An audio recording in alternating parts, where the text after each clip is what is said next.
The assassin, disguised as a middle-aged noblewoman, felt her mouth go dry.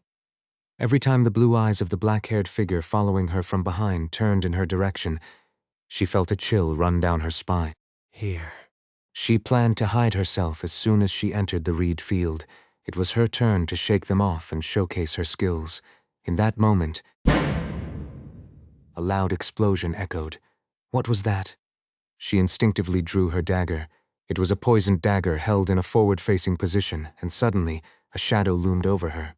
It happened just after she heard a sound like a leather drum bursting or lightning striking.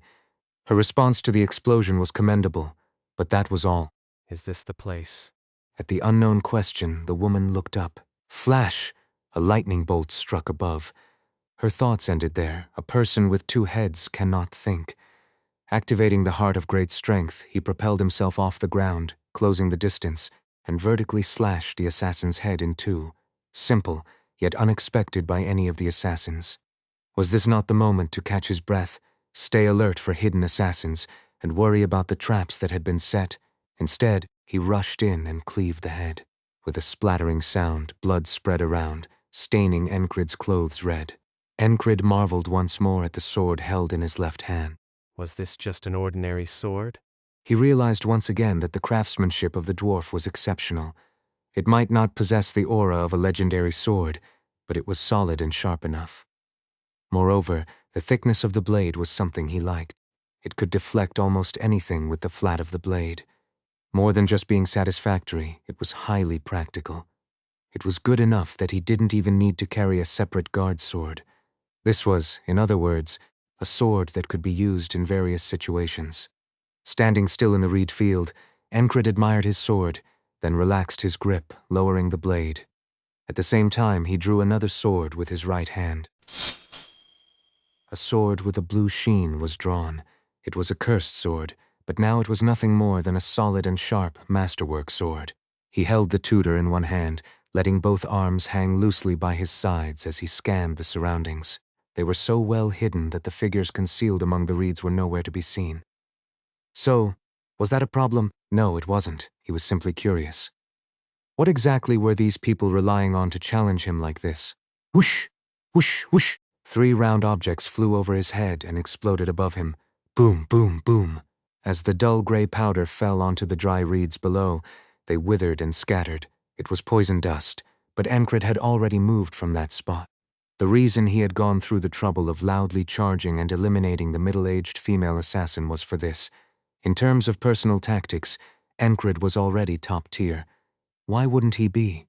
The Valen mercenary sword technique was, after all, a series of illusionary sword techniques based on individual tactics.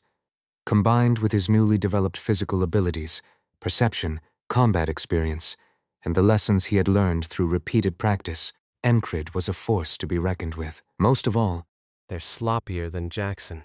among Enkrid's sparring partners was Jackson, a formidable figure in the world of assassins. Jackson's sword was always swift and silent, striking without a trace. The countless days Enkrid had spent honing his senses to perceive it were not in vain. Enkrid's keen senses encompassed everything around him. At the very least, he instinctively detected any presence within his range of awareness. If he sensed someone might be there, an enemy was indeed there. If he felt something might be flying towards him from a certain direction, it was actually coming. With that, he softly stepped forward and leapt into the air. Various weapons rained down on the spot where he had just been, but it was all in vain. Jack, the member of the Black Blade Bandits, had just taken 2 whistling daggers in his hands, and his mouth hung open in shock. When did he get here? Enkrid thrust his sword. He pierced the assassin's throat, withdrew the sword, and sheathed it for a moment. He grabbed his opponent by the collar and tossed him aside. As the body flew through the air, a long arc of blood sprayed from his neck. This happened well outside the range where the poison smoke had spread. Enkrid immediately darted to the side in a curve.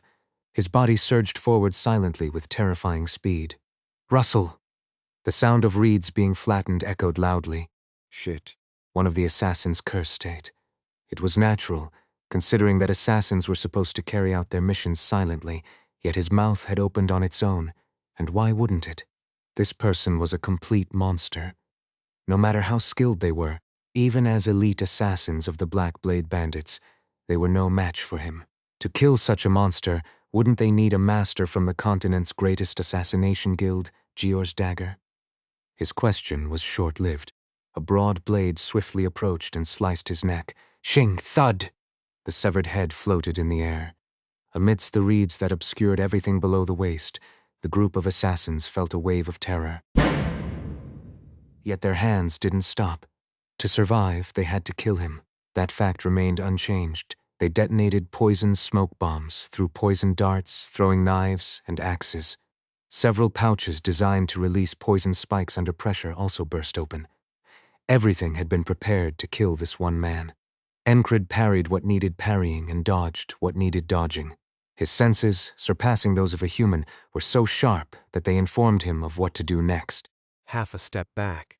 In a flash, he spun his waist and struck with his elbow, shattering the skull of an assassin who had silently crept up behind him. The sound of impact echoed. The assassin who specialized in silently ambushing his targets from behind had his head burst open. His eyes, unable to withstand the pressure, popped out and rolled on the ground while his skull split open, spilling brain matter and blood. Pinkish brain tissue shyly peeked out from within. Enkrid didn't spare a glance at the assassin he had just elbowed. He knew the blow alone was enough to kill the man. After swinging his elbow, Enkrid forcefully hurled his gladius forward. The moment Enkrid's left hand traced a semicircle in the air, the sword, now like a spinning disc, thudded into another assassin's head. Seeing an opportunity, two assassins on either side coordinated their attack and threw a net. Just as the net shot up to block the sky, Enkrid was already pulling out the sword he had thrown. It was the perfect harmony of the heart of great strength and his advancing steps. The move known as the lunge step in swordsmanship involves a forward-moving stride. Enkrid combined it with the slope step. Originally, this step involved a large diagonal stride forward to evade an opponent's attack. He mixed these techniques without much thought. Along with these, he also incorporated the passing step and gathering step. He didn't particularly discriminate between them. Then, he added overwhelming strength and the powerful thigh muscles that could endure it all. As a result, the forward-moving stride turned into a charging thrust. The sideways slash he performed created a long arc that cut through the entire reed field. To put it simply, Enkrid was using swordsmanship against the entire group of assassins. He just expanded the range much further. Unbeknownst to him, this was a strategy used by swordsmen at a junior knight level when facing multiple opponents. It was a method for carrying out massacres based on swordsmanship, and the outcome was all too obvious. Enkrid had reached this point by mastering and honing these techniques. Thus he fought by moving based on the various sword techniques he had learned and observed from those around him. He also incorporated the fluid sword technique he had studied. He compensated for any lack of strength with the superiority of his weapon. Of course, strength is always relative. For the assassin who got caught by his smoothly advancing sword, it was nothing short of a death blow. Even though the assassin wore armor enchanted with shock-absorbing spells on the chest, he felt at least 2 of his ribs crack. The force broke through the spell. It was strength so overwhelming that it defied description. Enkrid's power had increased day by day, and now he even had the heart of great strength. He didn't envy Frog. What kind of brute strength is this? What kind of power is this? Enkrid casually followed up with a second attack. With the combination of his movement and the heart of great strength, his body vanished from the assassin's view in an instant. A simple step to the side to flank his opponent became a ghost-like teleportation to the assassin. After a brief flicker, a blue lightning strike descended on the assassin's head. With that, another assassin was dead. Poisonous smoke spread in various places, but Enkrid paid no attention. In fact, he even held his breath and charged through the poison smoke in one go, using the Zimmer thrust to kill another assassin. This madman. Charging through poison smoke and doing something like this? The assassin, who had been holding an antidote in his mouth to survive within the poisonous fumes, uttered as his last words before he met his end. Enkrid continued to move, with both swords hanging loosely at his sides. Rustle, rustle, rustle. The sound of reeds being cut filled the air as countless stalks were severed by his blade. It was a clear indication of his location. But he didn't care. In fact, he wanted them to see him and attack. It was easier to pinpoint their location if they threw something, rather than just staying hidden. The outcome of the battle was clear. Of the more than 15 assassins of the Black Blade Bandits, only 2 remained. "But Miss Klein," he said. The top-tier assassin, who was also the leader of the group, finally spoke. His name was Barcelo, a man who had come to the Black Blade Bandits from the Eastern continent. At one time, he was considered an assassin on par with those from the Gior's Dagger Guild. He was the elite of the elite. His specialty was using his claws to catch his opponent from behind and rip out the back of their head. Yet even Barcelo couldn't find a single opening in Enkrid. Every time he tried to move or change positions, Enkrid's gaze would subtly follow him. Is he watching me? What kind of ridiculous senses are these? How could he detect the presence of someone like Barcelo, a top-tier assassin? How? Barcelo found himself paralyzed by this. The other remaining assassin was already fleeing. He was the one tasked with putting distance between them and reporting what had happened here.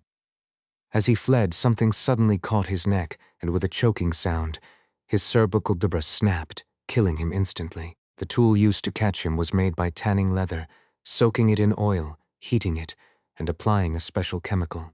Repeating this process several times resulted in a thin but strong tool. The fleeing assassin's neck got caught in it. His body lifted off the ground, and his neck snapped under his own weight. The one holding the leather cord twisted and pulled it, breaking the assassin's neck completely. The assassin's body lifted off the ground momentarily before collapsing in a heap. From the shadow of the fleeing assassin, a man emerged as if rising from the darkness. It was Jackson, with his reddish-brown hair. "I'm a bit late," Jackson said as he moved forward. He headed toward where Enkrid was wreaking havoc. And there was also a fairy who had arrived at this place just a step ahead of Jackson. Am I late, or is my love just too fast? Love always moves quickly, silently striking my heart as it passes. I don't think I'm late. The ferry company commander spoke, standing on one side of the reed field. Enkrid sensed the presence of the ferry company commander, but decided to focus on the last remaining opponent for the time being. The leader stood there, still. Enkrid had recognized him from the beginning. This guy was different from the other assassins. His movements, his ability to hide his presence, everything was different. Finding him wasn't difficult. Enkrid's intuition had already surpassed normal levels. Even if he couldn't hear breathing or sense a presence, he had a gut feeling that someone was there, and indeed, there was. He could feel it even when the person was merely exuding killing intent towards him. This was purely in the realm of intuition, a gift honed through skill and technique. From the opponent's perspective, it seemed like an impossible cheat. But what could they do? Jackson, who had been at Enkrid's side, was not only naturally gifted in this regard, but had also put in the effort to become an insane genius. The things Enkrid had learned from Jackson through repeated encounters were now fully ripened within him. He's mine. Enkrid said to the fairy. He had deliberately left this one for last. It was like saving a special treat. The opponent was no ordinary assassin, surely. He must possess exceptional skills. The leader of the assassin group that had been nearly annihilated equipped his weapons. With a series of clicks, the man who stepped forward now had claws on both hands. "Pauvre." Without even needing to catch his breath, Barcelo realized that there was no way he could survive this, yet he still kept his final move hidden. Would that man be able to block this as well? Tap, tap, tap. Barcelo began to run through the reed field. To his left, the air was thick with poison smoke, and on the ground lay corpses and scattered metal. His target had just sheathed one of his relatively short swords and now approached, holding only a long sword with both hands. He wasn't moving particularly fast. The lightning-quick steps he had shown earlier were gone. He was merely closing the distance, sword in hand. Tap, tap, tap, the sound of the reaper's footsteps. Rustle, rustle, rustle. The sound of the reaper crushing the reeds beneath his feet created a duet. Barcelo increased his speed, lowering his torso halfway. The reeds around him whipped past as he moved. In this lowered stance, with his claws extended forward, he aimed to end the fight from the very start. The battle would be decided in a single strike. He repeated this to himself and unleashed his secret move. Whoosh! Crack! A third hand sprouted from his chest, tearing through his clothes as it emerged. No wonder his chest had appeared thicker than others. It was to conceal this hand. It was just as Enkrid's sword and Barcelo's claws clashed. This was his trump card. The third hand, a mysterious implant, held a long piece of metal aimed at piercing Enkrid's chest. What? Barcelo suddenly realized that his right hand, which bore the claws, wasn't moving as he intended. The moment it clashed with Enkrid's sword, his opponent's strength pressed down on his claws, forcing his arm into an unnatural position. As a result, the dagger in his third hand collided with his own claws. At the same time, his left claw grazed Enkrid's head, but Enkrid had already ducked to avoid it. Enkrid, now in a lower stance than Barcelo, looked up. Barcelo saw a blue light. 2 streaks of blue light, like falling meteors leaving long trails behind them. A black mass, encasing those 2 blue streaks, brushed past him. He tried to pull his arm back in resistance, but it was futile. Enkrid's sword, which had deflected the claws, swiftly severed all of Barcelo's arms, including the third hand. Then something hot, like a burning poker, pierced through his torso and rose upward. Arg. Barcelo screamed, but it was a scream that no one could hear. His mind was screaming, but it was merely a thought. Enkrid was startled when he saw the third hand. What is that? Thankfully, his body and instincts had moved on their own. As soon as he saw the third weapon, he used the fluid sword technique to divert the claws, blocking the dagger and ducking his head. It seemed simple, but in the process, his eyes felt like they were burning and his head heated up. It was an overload as his brain processed all the incoming information in an instant. Enkrid then brought his sword upward from below, slashing through everything in its path. The move was an extension of the first sword technique in the fluid sword technique, which had been inspired by observing Snake Step and Swift Blade. While the fluid sword technique lacked overwhelming power, the sharpness of a masterwork blade compensated for it. With this, Enkrid sliced through the 3 arms and advanced, tapping the ground with his toes, spinning his body around, and driving his sword straight into his opponent. Without hesitation, he thrust the sword through his opponent's abdomen and then slashed upward, cutting through the body. Though the movements were fluid and smooth, to his opponent, it must have seemed like the monstrous strike of a demon, severing arms and tearing through the body like a bolt of lightning. After killing his final opponent, Enkrid spoke. What is this? Jackson, one of his soldiers, had approached. A blood wedding? The ferry company commander, who was babbling nonsense, was also present. Enkrid exhaled deeply, surveying the bodies of those he had slain. Guests, quite the warm reception for our guests. Jackson muttered as he approached. In his hand was a small leather pouch, which he used to quickly search the body of one of the dead. From his hand, the familiar sight of 2 identical pouches emerged. As he untied the strings and let the contents slip out, glittering powder scattered in the air. It was some kind of powdered drug. A familiar substance, Jackson remarked. At that moment, Enkrid remembered the powdered drug he had found on the Black Blade Messenger back in Martai. He also recalled the drug that Frog had taken. The 2 substances, as far as Enkrid could recall, were nearly identical. Both had a peculiar smell and a strange feel. This was something he had noticed due to his habit of never overlooking details, and if he knew then, his company member in front of him likely knew as well. This was an astute individual who never took anything lightly. Have you interrogated Frog? Jackson asked. Everyone knew that Frog had been captured after being beaten down. Naturally, Jackson was aware as well. He also likely knew that Frog had gone berserk after taking the drug.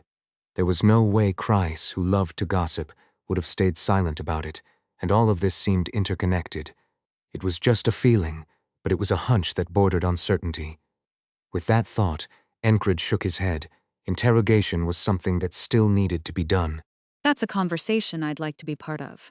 If you leave me out, I'll sulk. The ferry company commander interjected. Enkrid nodded. She had shown interest from the beginning. While her tone was light and tinged with humor, the intensity in her green eyes was anything but trivial. It seemed like a sign that this was no ordinary matter. As soon as he opened his eyes, what he saw was a ceiling made of stones covered in mold. Maelrun recalled the moment before he lost his memory, and the strong will of the frog clearly remembered everything. That's why he realized he was in a situation as dire as being in a horse's phallus-like situation. Give me some water, and while you're at it, bring me some food. I like fruit.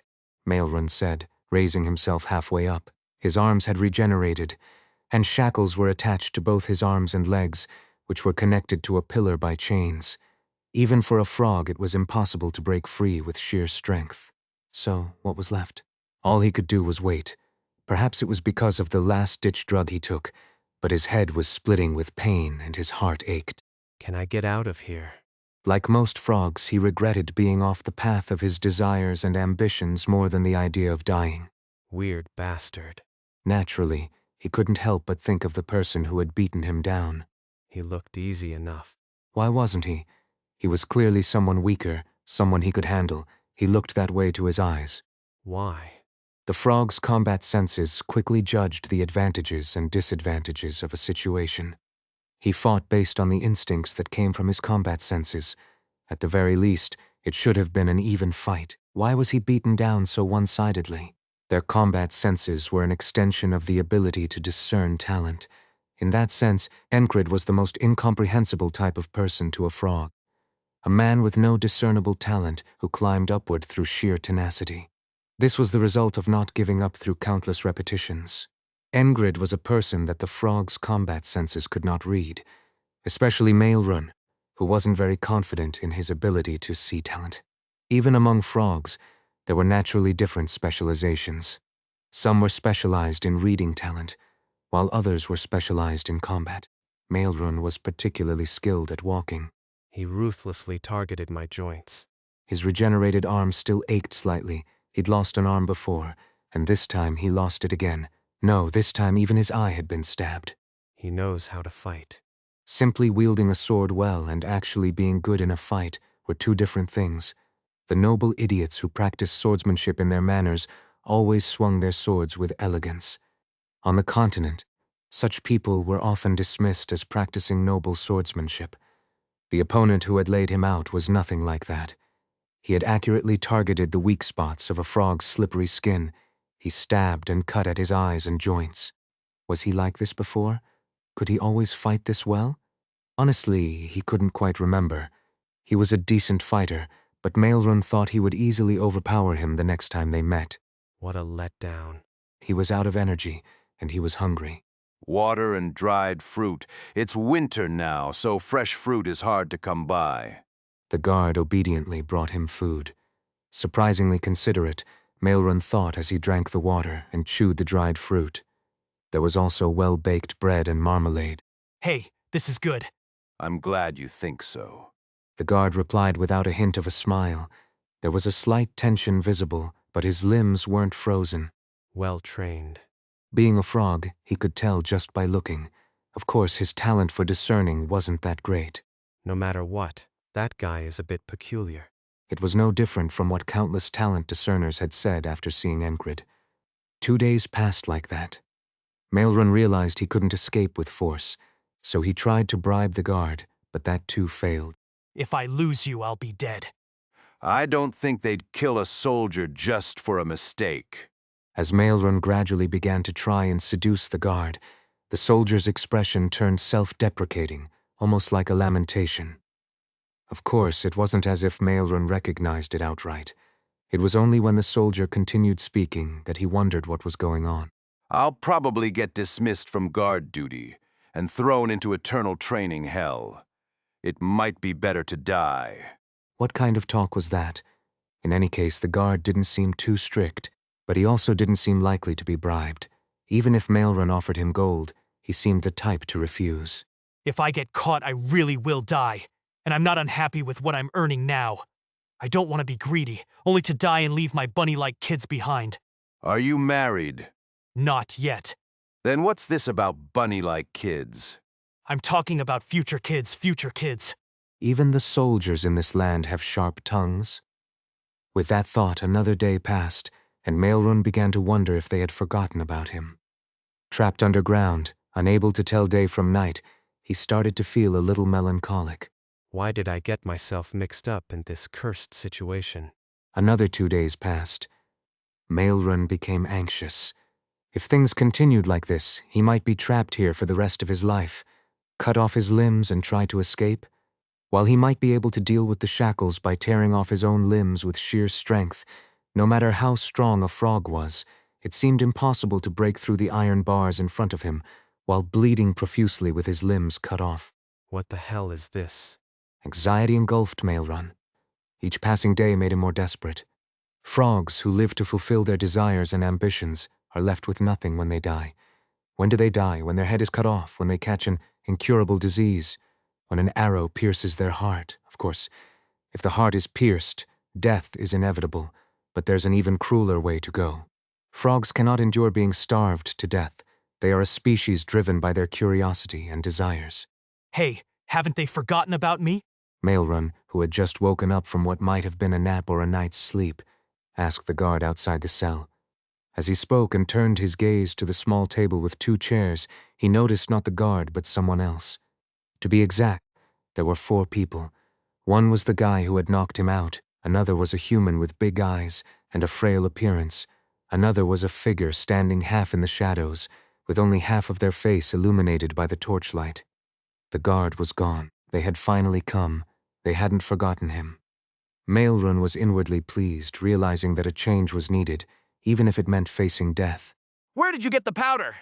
Not surprisingly, it was that powder that had nearly killed him, making his insides ache. Since they weren't immediately questioning his identity, Maelrun answered obediently. The wait had been long, and he didn't want to make them leave with unnecessary words. I picked it up on the way. Where? In a small village. It was the big-eyed one who asked. His expression was cold, and his tone was frosty. Clearly, he wasn't someone beneath Maelrun. Are there only monsters here? What kind of place is this, where even the outskirts are filled with people like this? Maelrun continued speaking. He hadn't planned to hide anything in the first place. If you head west from here, you'll find it. It would take me 2 days on foot and a day and a half on horseback to reach a small village enclosed by a fence on a plateau. I don't know its name, but the village chief was a young and beautiful woman. Her name was Kaisela. Frogs have an eye for beauty and favor attractive humans. Did the Black Blade send you? Bandits, Black Blade, no. Maelrun had been locked up for several days, and for a frog, that was more torturous than having their nails or eyes plucked out. If he remained imprisoned forever, he would dry up and die, having to suppress his desires until the end. Ah, for a frog, there could be no greater torment. This is working. When Enkrid murmured, Kreis chattered from behind. It's working better than I expected. Enkrid, seated in a chair, nodded his head. Having spent time with Luagerne, Enkrid had a rough understanding of what kind of beings frogs were, but Kreis was different. What an intriguing mind. Enkrid thought. Kreis's words suddenly came to mind. Frogs follow their desires. For a wandering frog like that, what do you think their desire might be? If you keep them confined, they might spill the answers more easily than you think.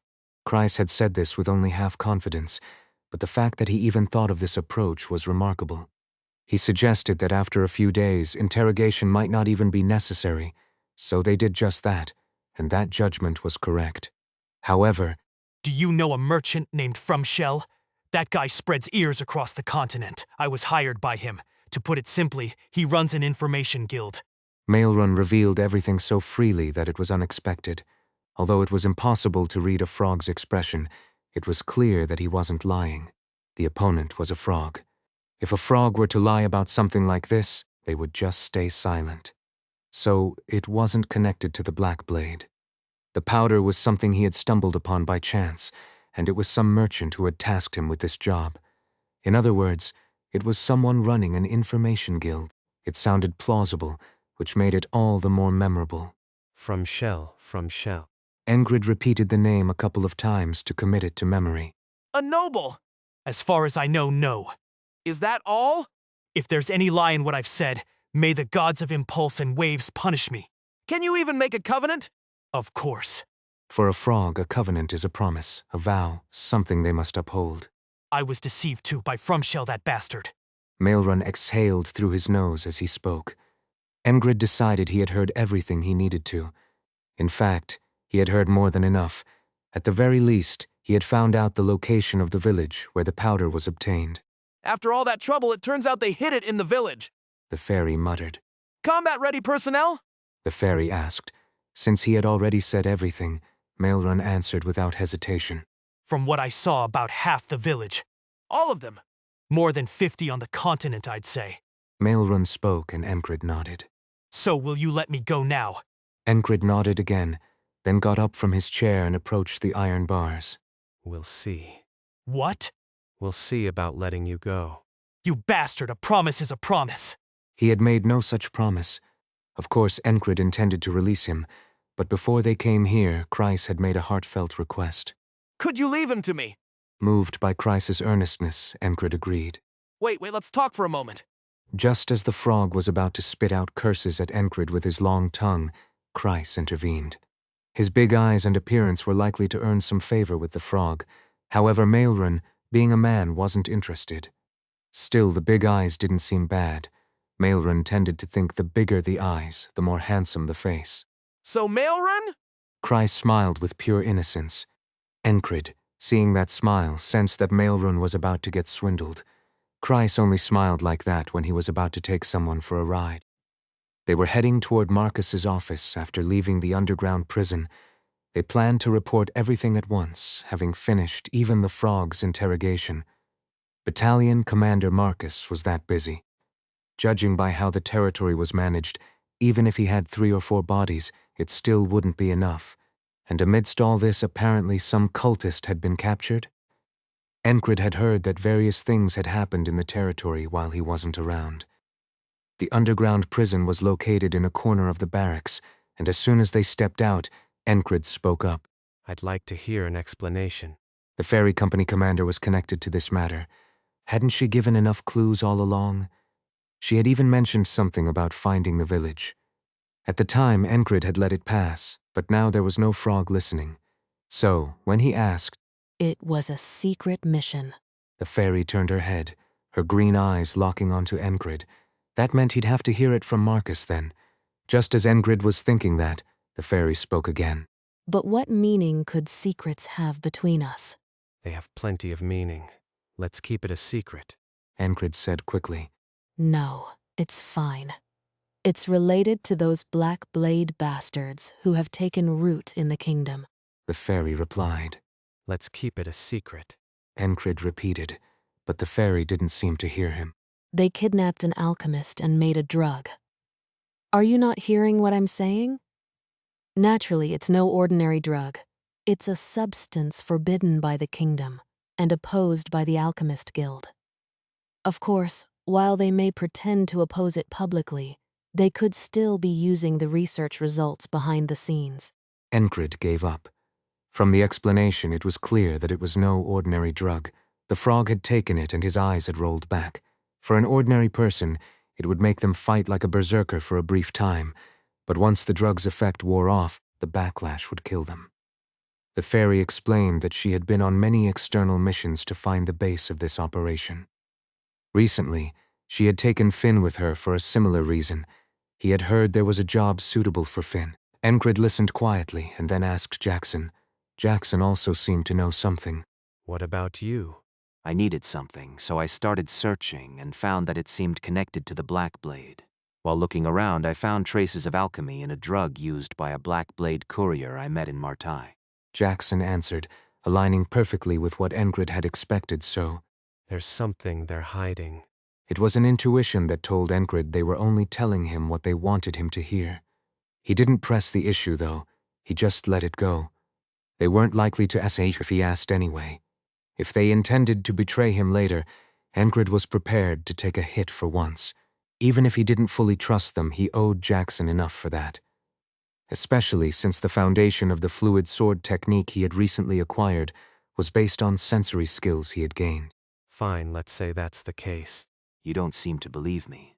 Jackson replied with a blank expression. I do. Enkrid responded, thinking of Audin. In other words, he answered with sincerity. Is that true? Jackson asked again. It's true. By then they had reached Marcus's office, and the 3 of them went inside. The guards outside saluted them. 2 company commanders, one of whom was in ferry, and the other the commander of the independent company. Marcus's guards stiffened and stepped aside with a rigid posture. As they entered, Marcus looked up from the piles of documents and parchment and asked, How does it feel to be nearly assassinated in the middle of your own domain? Enkrid answered with calm and sincerity. It feels like shit. Same here. Marcus replied. It felt like there was something unspoken, a connection between them, even though they hadn't exchanged many words. As Enkrid dealt with the assassins, searched their belongings, and interrogated the frog over a few days, he kept thinking to himself. Why should we always be the ones on the receiving end? So he asked Kreis, If you were the leader of the Black Blade, where would it hurt the most if someone hit you? It would hurt if someone took away the coin purse. Enkrid retorted that it wouldn't be much of a blow unless you were someone like Kreis. Any group would be in pain if their purse was empty. Kreis replied. It made sense. Then there must be a way to do just that, right? Half of his visit was to report, and the other half was to discuss this matter with Battalion Commander Marcus. This isn't just a mission or revenge. As the person responsible for this domain, I'm giving you this task. Marcus said after Enkrid's brief report, his eyes gleaming. As the person in charge of the territory, Marcus then issued his command. Crush them. Enkrid decided to follow that command to the letter. In other words, it was time to crush the Black Blade bandits. Why should we always be the ones getting hit? That thought kept circling in his mind. For the time being, you'll have independent operational authority. Sinar, you too. Understood. The ferry company commander responded in a cold tone, quite different from how he spoke to Enkrid. That coldness felt odd to Enkrid. A sudden thought crossed his mind. Why only me? It was a mystery. Maybe he just looked easy to mess with. He had heard similar comments sometimes when he was part of a mercenary group. Regardless, Enkrid planned to send a clear message to the Black Blade bandits that they weren't the only ones who could strike. You're going to leave me behind? Then you'll have to step over me first. At Rem's words, Enkrid moved swiftly. He pushed his body forward smoothly, extending his left foot.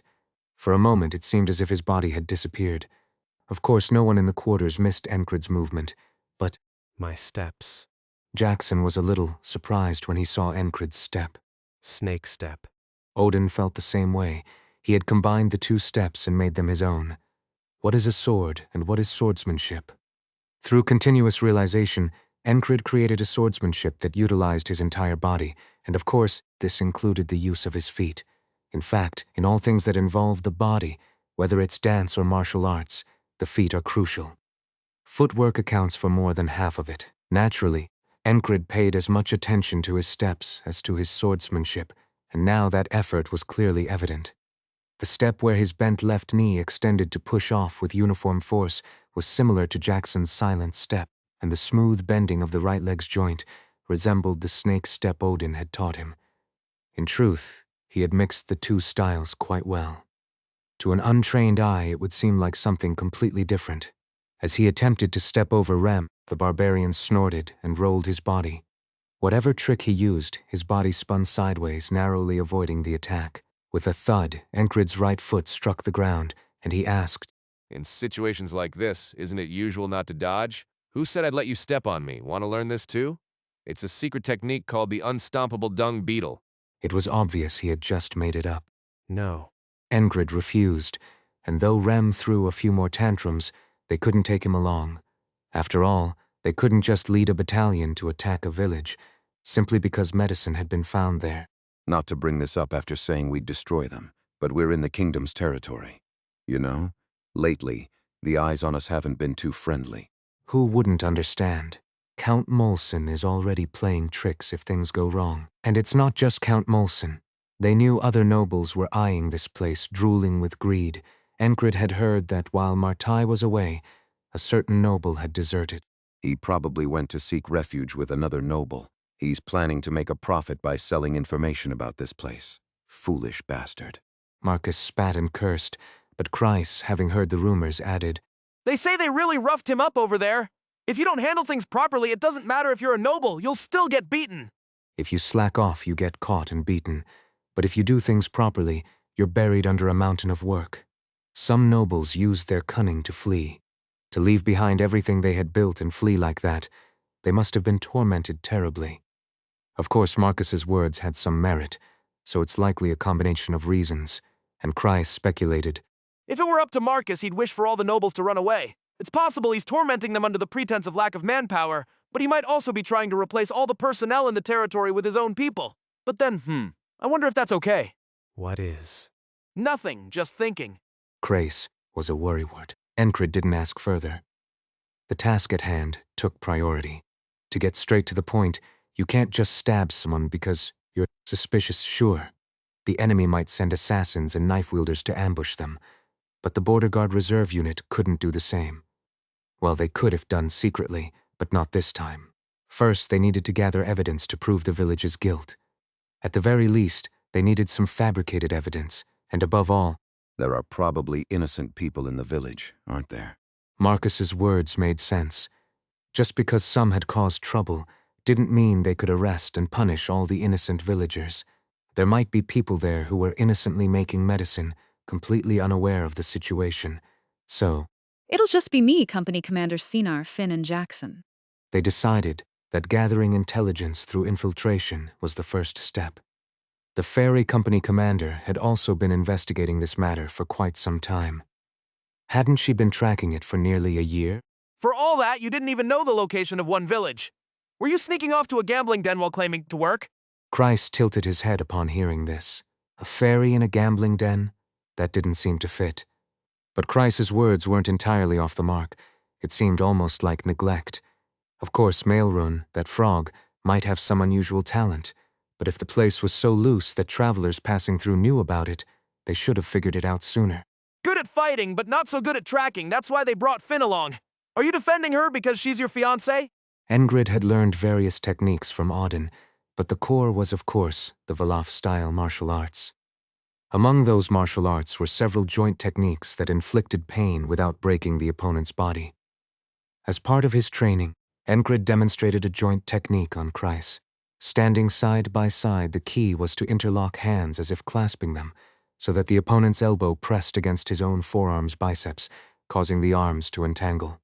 From there, all it took was pulling back. It wasn't exactly torture, but with enough force he could break a wrist. When Kreis absent-mindedly gave his hand, Enkrid immediately pulled on the interlocked hands. Does it hurt? Eek! Kreis screamed. Enkrid nonchalantly pulled a little harder, then released him. My arm, I almost lost my arm. Maybe I should have just cut it off. Kreis quickly fled. Enkrid didn't pursue. It was just a joke after all, and he soon regretted it. I just acted like Rem a moment ago. That was bad. There wasn't even a need to think twice about it.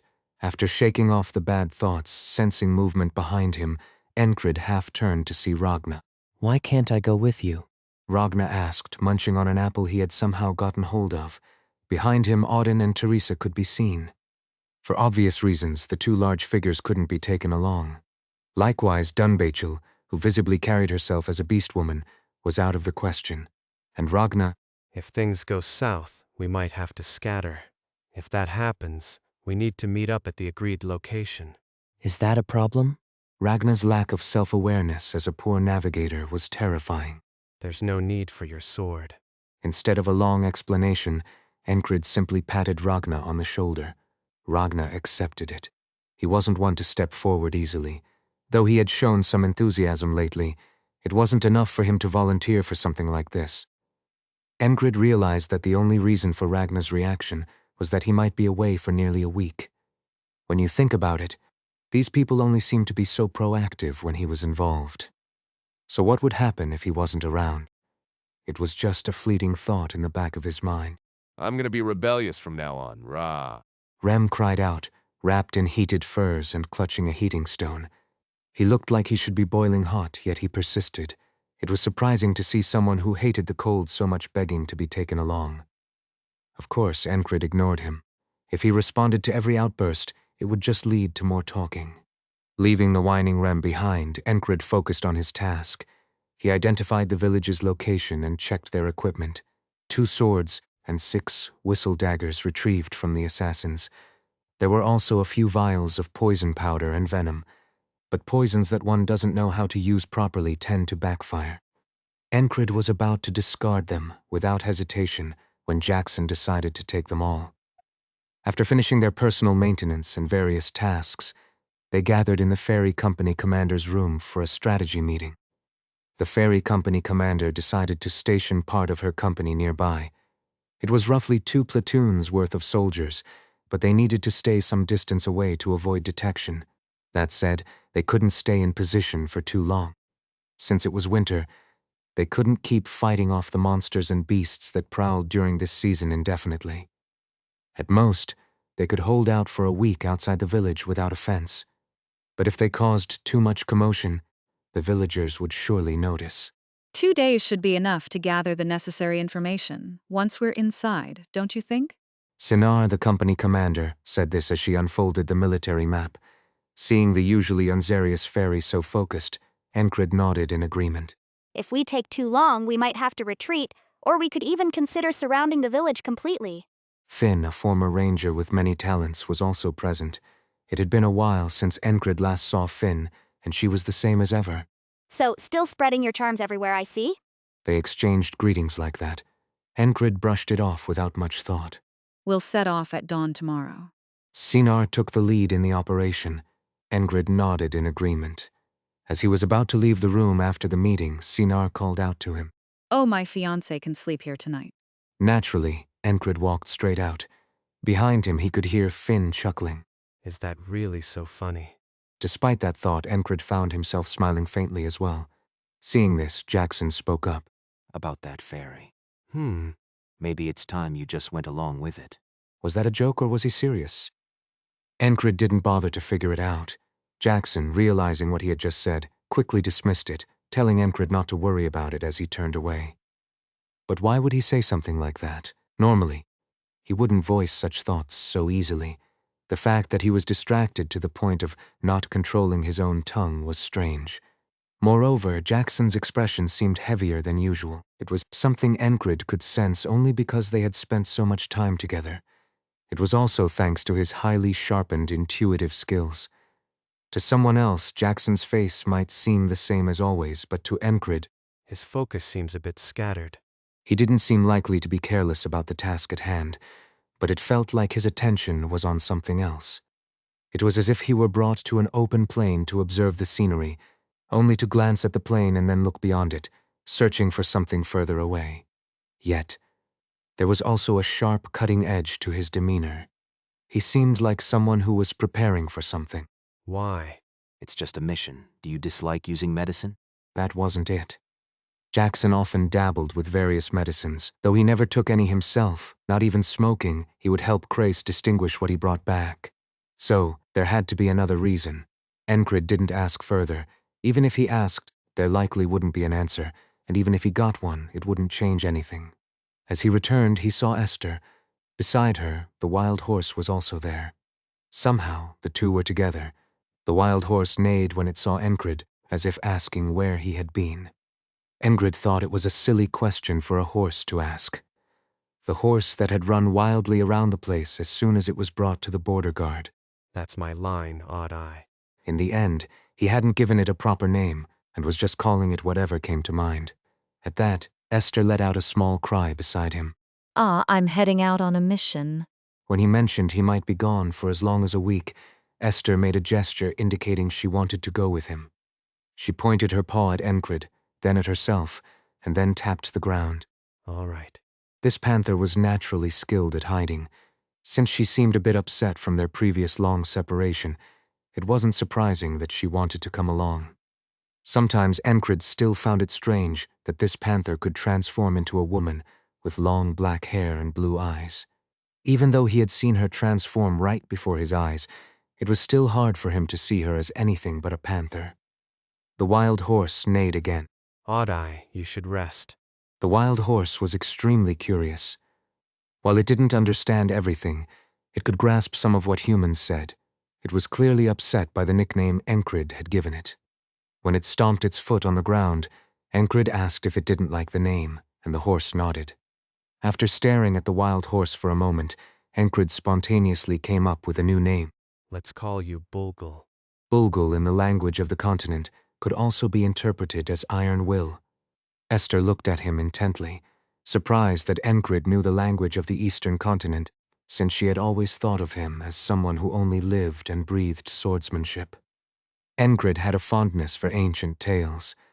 If he met a storyteller who knew about chivalry and related stories, he would hand over a few silver coins without hesitation just to listen. That's how he had picked up so much knowledge here and there. But since your eyes are different colors, odd eye suits you perfectly. The wild horse neighed loudly.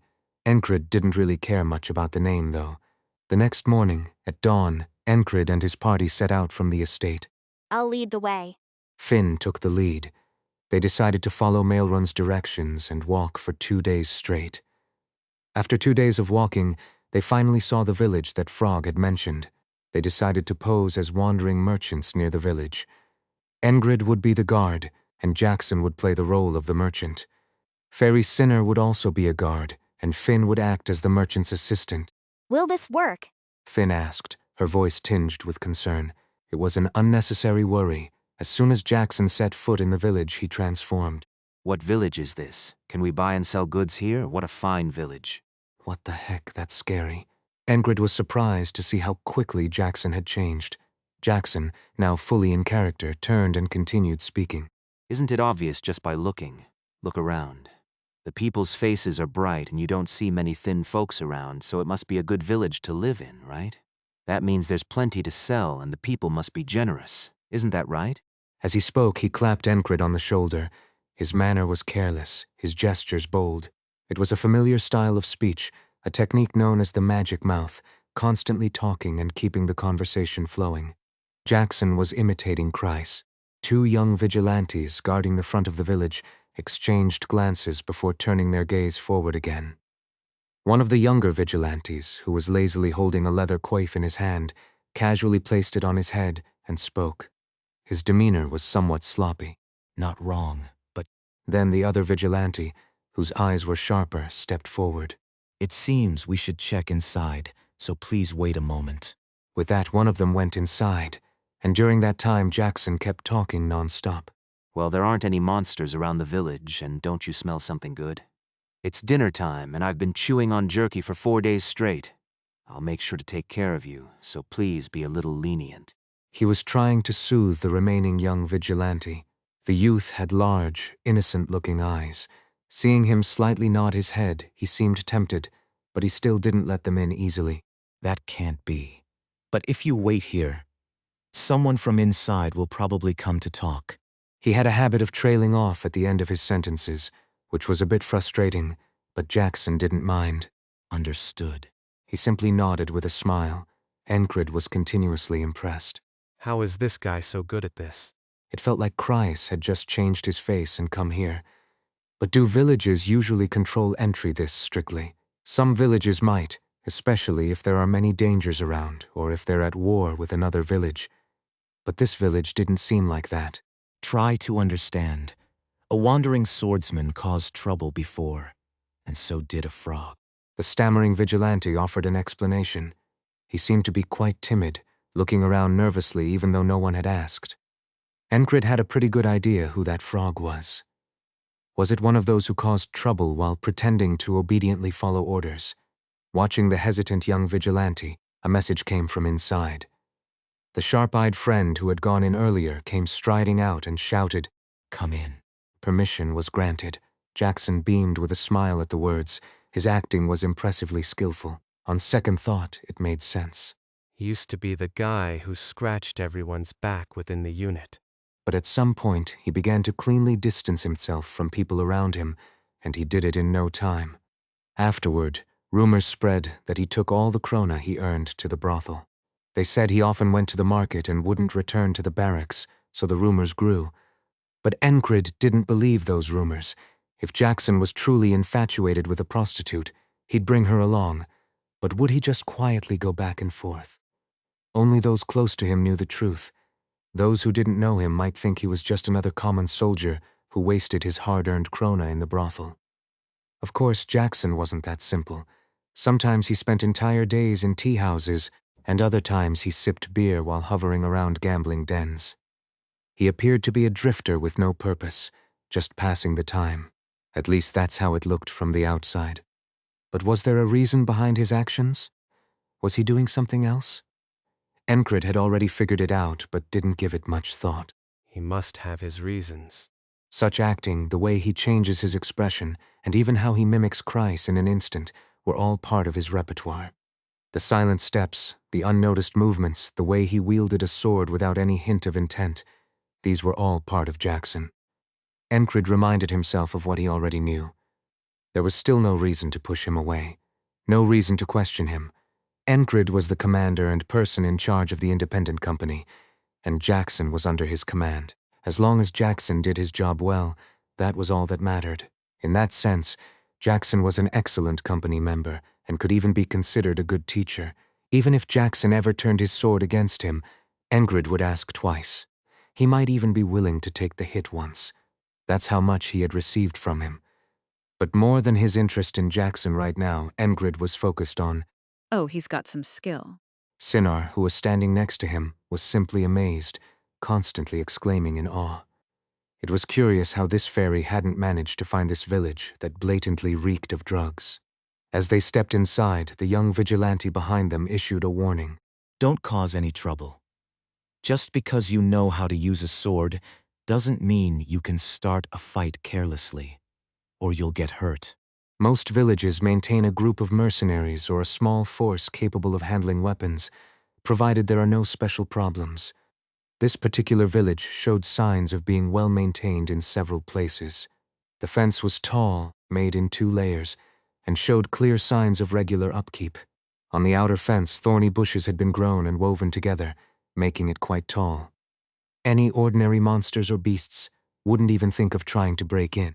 As they had seen upon entering, the entrance was narrow, just wide enough for a single carriage to pass through. To an outsider, this might seem like a typical village, but not to Enkrid. People who didn't know Enkrid might think he was just a sword fanatic who knew nothing else, but Kreis and a few others knew better. Our leader's smart, he just doesn't use his brain often. That was true. Above all, Enkrid had sharp instincts and intuition. Along with his skills, he could sense uneasy atmospheres and pick up on subtle scents. This was one of the reasons he had survived so long with such meager abilities, and now he had developed an eye for gauging the skills of others, along with honed senses. Enkrid glanced around. This village didn't seem to engage in farming. Its location was on a high plateau, climbing up a mountain ridge, yet there were no signs of slash-and-burn agriculture. So what do they live on? There were a few mountain goats, but this was clearly a village with more than a few hundred households. In this continent, to survive the threats of monsters and beasts, people had to live in groups. It was common sense to build wide fences and cultivate fields within them. Even if an orchard was created separately, it would need its own fence and a stationed guard force. This was a must unless they planned to offer everything to monsters and beasts. Even if a monster or beast colony formed, it would be useless, but still, gathering together was a necessity for survival. The village population seemed to be at least 300 to 400. More than half of them were young people. No farmland. Few livestock, and the proportion of middle-aged and elderly people was overwhelmingly high compared to the population. On top of that, wasn't the village chief supposed to be a young and beautiful woman? Nothing about this place was normal, and yet there were no rumors about this village. Wouldn't a few merchants have mentioned it? How does a village keep its activities hidden and prevent rumors from spreading? Enkrid pondered for a moment. Meanwhile, Jackson, who was channeling Kreis, was chatting away enthusiastically. They're selling goat's milk. Imagine how good the cheese would taste if... Oh, they have cheese too. Cheese made from goat's milk takes on a rich, brown hue. If stored properly, it becomes sweet and heavy in flavor. Jackson emphasized this while pulling out several fine rolls of silk, which they had brought to play the part of merchants. Enkrid watched this and fell into thought again. A method to prevent rumors. You just bury everyone who comes. If someone can't be dealt with by force, just give them something sufficient and send them on their way. Could that be why this place hasn't been discovered? After all, this location is west of the border guard, and not even a shortcut when crossing the mountains. Some might say it's safe from bandits or marauding groups because of that. But is it really? The level of the vigilantes gathered here was exceptional. Enkrid stood idly, observing the passers-by. The most amusing sight was a woman wearing a wide skirt. Hey, what are you hiding under that skirt? Her right leg was heavier than her left, and her stride was uneven. Chryse could probably wager that there was a sword hidden on her right thigh, long enough to pierce through a person's torso. This is an interesting place. Try this. No sooner had Enkrid muttered those words than Jackson suddenly popped something into his mouth. Even though he was on guard, he only realized what had happened when it was already in his mouth. Regardless of his heightened senses, Jackson's hands were still difficult to detect. The brown cheese had found its way into his mouth. After rolling it around a few times, instead of a dry taste, a refreshing sweetness lingered. It was well-made cheese. There seemed to be someone skilled at their craft here. It's a fine village. Chryse, or rather Jackson, gestured theatrically as he spoke, and the merchant selling the cheese responded with a smile. Is that so? The smiling merchant was missing a front tooth, so his words whistled as he spoke. It was a simple, honest smile, but Enkrid knew that this man was no pushover. As he spoke, Enkrid noticed the merchant's hands moving. His palms were covered in thick calluses. Those calluses could only come from handling weapons for a long time. Pretending not to notice and turning his attention away, the fairy beside him muttered, Enki, I feel like we're on a honeymoon trip to celebrate our marriage. In the continent, such a trip was called a honeymoon. Of course, there was no such atmosphere. The fairy seemed to have a tongue that itched if she didn't make jokes. Enkrid chose to understand with a generous heart. The atmosphere on the surface seemed normal enough, but anyone in the know could sense it. Given Sinar's exceptional sensitivity, the fairy was also aware. Many eyes were watching them, very discreetly. Between alleyways, on rooftops, in the cracks of windows, there were people hiding everywhere. There's a drink made from goat's milk at the inn. You must try it. There's only one inn, so you won't get confused. Thank you. Jackson smiled broadly and handed over a few more coins. The merchant grinned again, his missing tooth leaving an impression. After circling the village and heading toward the inn, Jackson couldn't stop exclaiming, It's a small village, but the people are lively. Enkrid interpreted this in his own way. The village is small, but there are a lot of people, and they're all well-trained. Is this how houses are built here? The architectural style is unique.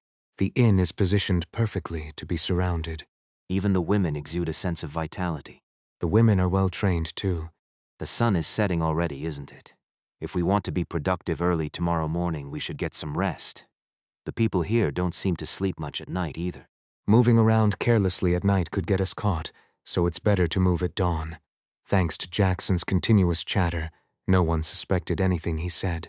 If Rem had come, things would have gotten really messy. These people are kind, so they probably don't like rough types. If we cause a commotion, things will get difficult. The people here will keep watching us. Though it wasn't a code, Enkrid was the only one who understood the meaning behind Jackson's words. The way he mixed his sentences and how he said them made it seem like a secret language. After entering the inn, they requested a meal and some of the goat milk liquor, and then they settled into their room. Two men entered one room together. Why are we dividing the rooms like this? Sinar showed her displeasure, but Finn grabbed her arm and pulled her into the adjacent room. Jackson stood by the window, which had a wooden frame. The creaking window hinges looked like they could use some oil. He stood by the window for a moment, staring outside before turning back around. When he turned, the soul of Chryse had left Jackson's body. The possession was over. Enkrid could tell just by looking at his expression. Chryse had exited Jackson's body. Enkrid was once again impressed. At this level, Jackson could easily be the lead in a play, the kind you might only see in the capital city. If a playwright saw this, they would be desperate to cast him. What is it? Jackson asked, noticing Enkrid's stare. Nothing. Enkrid had nothing more to say. What could he say to someone who had done such a good job? But Jackson had something to say. In fact, he had a lot to say. He had noticed more than just one or two things. Inwardly, he was almost impressed by the level of preparation these people had made. Of course, Jackson spoke with his usual nonchalance. They're going to spike our food with a sleeping agent. Jackson had anticipated their actions, and while Enkrid found it hard to believe they'd drug them as soon as they arrived, he figured there was no harm in being cautious. Shouldn't we warn the others in the next room? Jackson shook his head lightly. The fairy is with them, isn't she? Their senses are sharp. Why would their taste buds be any different? That's why fairy food is usually quite bland. There's no need for strong seasoning because they can taste and savor even the subtlest flavors. But that doesn't mean they aren't connoisseurs. With their heightened sensitivity, they tend to appreciate good music and fine food. They'll handle it themselves. Jackson said this as he examined the bed and took out a small bottle from his pocket to oil the hinges. He was preparing to ensure the window wouldn't creak later. It was meticulous work. Moving quietly isn't just about physical stealth. Preparation and foresight. One part of Enkrid's mind was always occupied with swordsmanship. He had given rooms in his mind to swords, knights, and dreams. Among those who occupied those rooms, some whispered. Isn't the correct sword technique like that as well? They were right. While it wasn't a full realization, he could briefly ponder the sword. While Enkrid was momentarily lost in thought, Jackson finished all his preparations. He oiled the hinges, inspected under the bed, and even tapped the ceiling carefully with his fingernails. Then he spread a wide cloth over the bed and secured the corners with pins. Enkrid didn't ask what he was doing. Even if only for a short time, he was too busy immersing himself in his world, swinging his imaginary sword. Jackson was relieved that he didn't ask. It would have been tiresome to explain everything. Are we actually a pretty good match? When working, it was sometimes crucial to assess how well you meshed with your partner. Jackson understood this well, and then he thought further. Who wouldn't he get along with? Enkrid got along seamlessly with Audin, with Rem, and even with Sinner. That was the kind of person their commander was, so, while he might seem out of place in situations like this, he also seemed perfectly capable. As Jackson moved, his mind was sketching out the events to come. It wasn't just an intellectual exercise. It was the product of experience. The Black Blade bandits were large enough to be considered a small feudal state. Therefore, it was not an exaggeration to say that they were one of the biggest blights and scourges afflicting Norillia and the kingdom. They were truly dangerous entities. Cheese, which had been in the mouth of one of the leaders, dribbled out. This was because he had just heard something unbelievable. He picked up a linen napkin, roughly wiped his mouth, and spoke. All the assassins are dead. He sent the Swift Blade and Swish. He sent a mercenary unit, and they were utterly crushed. Following that, the leader of the Black Blade bandits unpacked his plans. He had sent a unit composed of elite assassins, and they failed. The leader slammed his fist on the table and shouted angrily. You traitorn with Regressing by me. Fine, so you fight well, huh? Then take this, as well. He gathered all the assassins in the branch. Every single elite assassin was sent. No matter how outstanding a warrior or soldier might be, they can't defend against a knife in the back, especially if it's laced with poison. Over 15 assassins, skilled in both poison and blades, were sent. If that's the case, at least they should have inflicted serious injuries if not killed the target, right? They're unscathed? What about our men? They're all dead. Barlar of the Mari. He's dead too.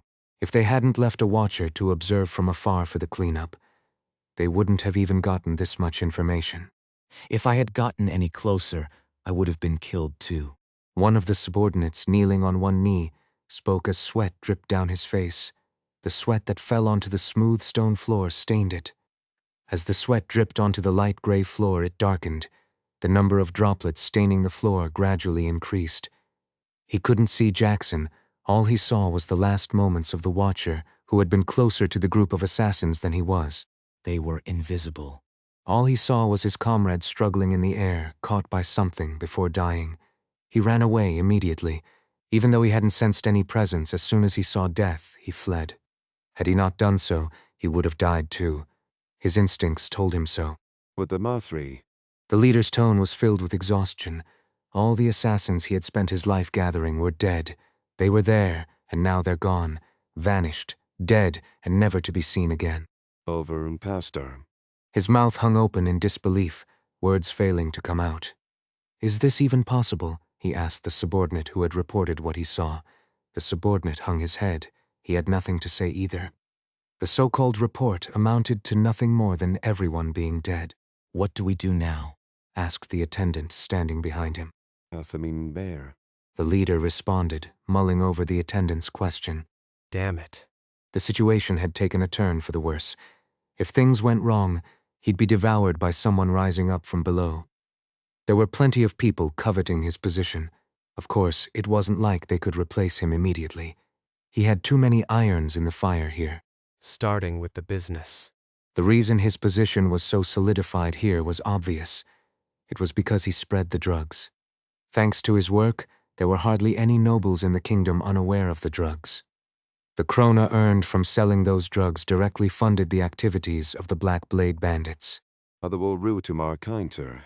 There was no one left to send. It made sense that they couldn't touch it until reinforcements arrived from the main branch. Although he used some jargon, everyone in the room understood. As long as the whole remained intact, his foundation was secure. For now, he decided to forget about Enkrid, or whatever that cursed bastard was called. Of course, he would soon be reminded of that grudge. He had no intention of letting it go. Where is he now? Probably swinging his sword around somewhere in the territory. The attendant was sharp and quick-witted. He spoke, his smooth, beardless face belonging to a strikingly handsome man. His judgment was trustworthy. They had previously conducted a detailed investigation into his daily life. A sword-obsessed maniac. The guy was so obsessed with his sword that the term sword maniac came to mind. Marcus had concealed the fact that Enkrid and his group had left on a mission. It wasn't so much for any particular reason as it was a habit. Marcus knew all too well that the more restricted information was, the more advantageous it became. Above all, Enkrid was the type who was easy to keep hidden. He was the sort who could spend days holed up in the training grounds or his quarters without emerging. Of course, eventually, it would become known that he was missing, but for about a week, no one would notice. Because of this, the Black Blade leader had no idea that Enkrid had already infiltrated his hole. Sinar stood still in the room, focusing. The faint sound from the adjacent room faded away. She assessed the situation through the surrounding noises. She checked for any watchful eyes. There were none. The moment she realized that, she lifted her right index finger and made a small circular motion in the air. It was a hand signal known only to some in the ferry company. Is this the last one? Finn asked. It seems so, She replied. The ferry company commander reclined on the bed, stretching out her legs as she spoke, her soft and flexible muscles visibly extended.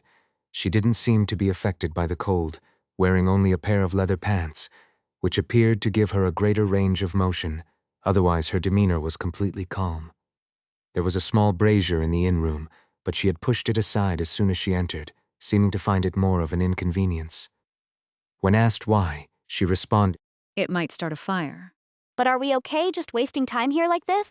Finn asked again as she adjusted the front of her armor, which was layered over her leather outfit.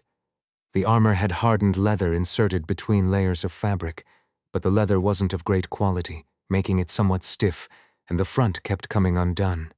Still, it was warm and sturdy. Sinar replied without a hint of a smile.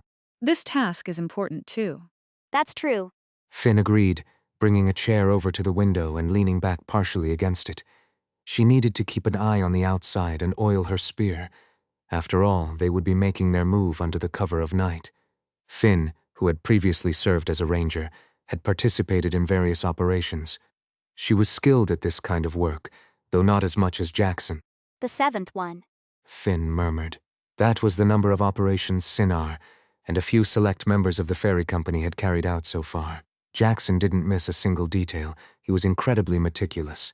Watching Jackson, Enkrid felt as though he was on the verge of grasping something. It was just out of reach, almost within his grasp.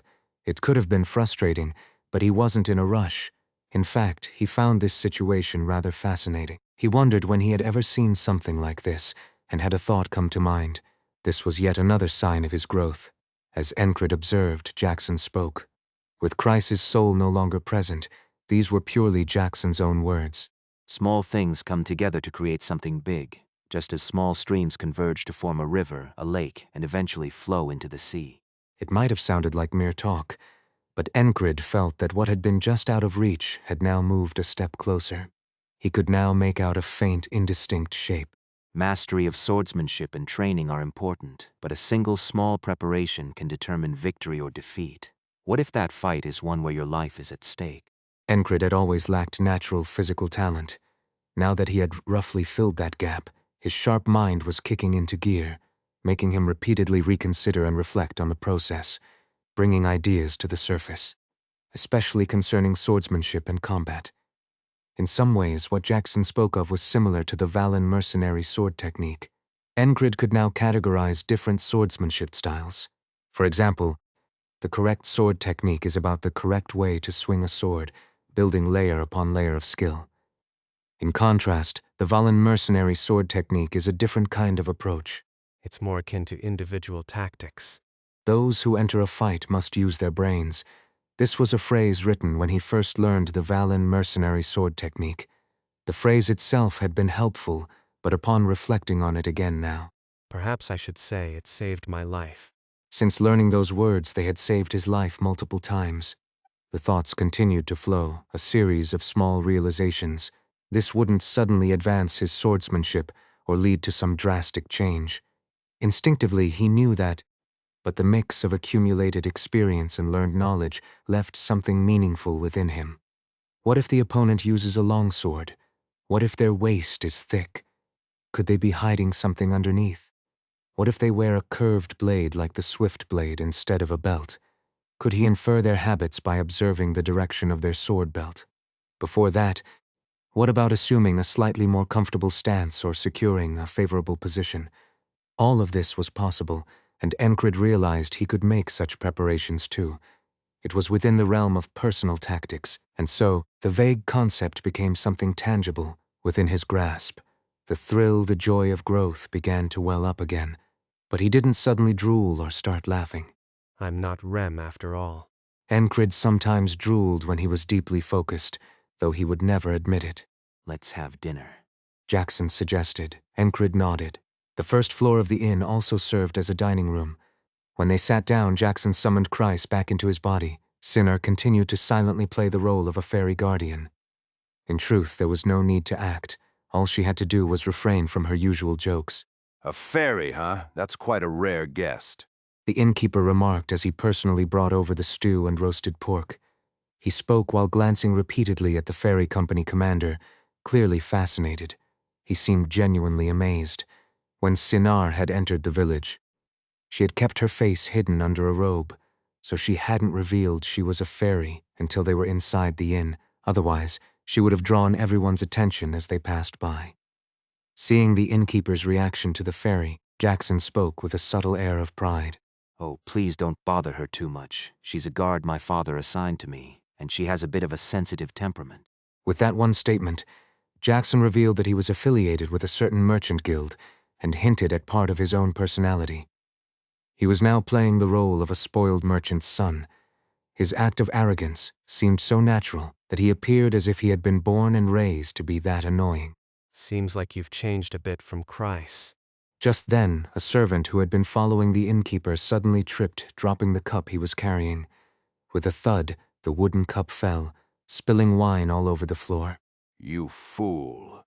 The innkeeper approached angrily, and the servant repeatedly bowed his head in apology. I'm sorry, I'm so sorry. It wasn't much of a commotion. Two men, with a thick beard drinking wine and another with ordinary brown hair, glanced over but quickly returned to their business.